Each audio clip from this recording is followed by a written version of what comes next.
কিভাবে খুব সহজেই ঘরেই রেস্টুরেন্ট স্টাইলে ফ্রেঞ্চ ফ্রাই তৈরি করা যায়, আজকে সেটার রেসিপি আমি আপনাদের সাথে শেয়ার করব।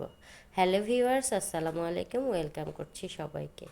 প্রথমে আমি 3টা আলুকে কেটে নিয়েছি। আলুগুলোকে টুকরো টুকরো করে ভালো করে পানিতে ধুয়ে নিয়েছি। একটা হাঁড়িতে পরিমাণ মতো পানি, সামান্য লবণ দিয়ে আলুগুলোকে 2 মিনিটের জন্য সিদ্ধ করে নিব।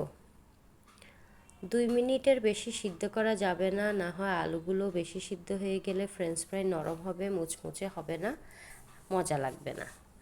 তো আমার 2 মিনিট প্রায় সিদ্ধ হয়ে গিয়েছে। আমি আলুগুলোকে একটা ছাঁকনিতে ছেঁকে নিয়ে পানি ঝরিয়ে নিয়েছি এবং একটা বোলের মধ্যে ছেঁকে নেওয়া আলুগুলোকে নিয়েছি এবং আলুর মধ্যে সামান্য পরিমাণ লবণ, স্বাদ মতো মরিচের গুঁড়ো, 1 চা চামচ কর্নফ্লাওয়ার, হাফ চা চামচ ময়দা, এই শুকনো উপকরণগুলো দিয়ে একটা চামচের সাহায্যে ভালো করে নেড়ে চেড়ে এক সাইডে রেখে দিয়েছি। এবার একটা ফ্রাই প্যান চুলায় বসিয়ে দিয়েছি। ফ্রাই প্যানের মধ্যে ভাজার জন্য পরিমাণ মতো সয়াবিন তেল দিয়ে দিয়েছি। সয়াবিন তেল যখন গরম হয়ে আসবে তখন আমি আলুগুলো তেলের মধ্যে দিতে থাকবো। আমার প্রায় সবগুলো ফ্রেঞ্চ ফ্রাই দেওয়া হয়ে গিয়েছে। এবার আমি আলুগুলোকে হাই হিটে কতক্ষণ ভাজতে থাকবো। আমার বাচ্চারা ফ্রেঞ্চ ফ্রাই খুব পছন্দ করে, তাই আমি প্রায় ওদেরকে বানিয়ে খাওয়াই। পাশে ওদের বন্ধু আছে 2-3টা, ওরাও খুব পছন্দ করে। ওরাও আমাকে এসে বলে, আন্টি ফ্রেঞ্চ ফ্রাই খাবো। তো আজকে ওরা এসেছে, ওদের জন্য আমি ফ্রেঞ্চ ফ্রাই তৈরি করব।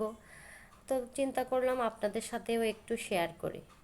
আমার ফ্রেঞ্চ ফ্রাইগুলো প্রায় গোল্ডেন কালার এসে গিয়েছে। এবার আমি একটা ছাঁকনির সাহায্যে ভালো করে নেড়ে চেড়ে এপাশ ওপাশ ঘুরিয়ে ভেজে নিলাম। ফ্রেঞ্চ ফ্রাই প্রায় হয়ে গিয়েছে। এবার আমি একটা প্লেটের মধ্যে তেল থেকে আস্তে আস্তে ছেঁকে ছেঁকে ফ্রেঞ্চ ফ্রাইগুলো তুলে নিব। সবগুলো ফ্রেঞ্চ ফ্রাই প্রায় তোলা হয়ে গিয়েছে। এবার আমি একটা সার্ভিসিং ডিশের মধ্যে সসের সাহায্যে এগুলো পরিবেশন করব। আমার বাচ্চারা তো ফ্রেঞ্চ ফ্রাইগুলো খেয়ে খুব মজা পেয়েছে। ওরা তো বলেছে খুব মুচমুচে হয়েছে, খুব মজা হয়েছে। তো আপনারাও বাসায় এভাবে খুব সহজেই বাচ্চাদেরকে ফ্রেঞ্চ ফ্রাই বানিয়ে দিতে পারেন। যদি আমার ভিডিওটা ভালো লাগে তো অবশ্যই লাইক, কমেন্ট, শেয়ার করবেন।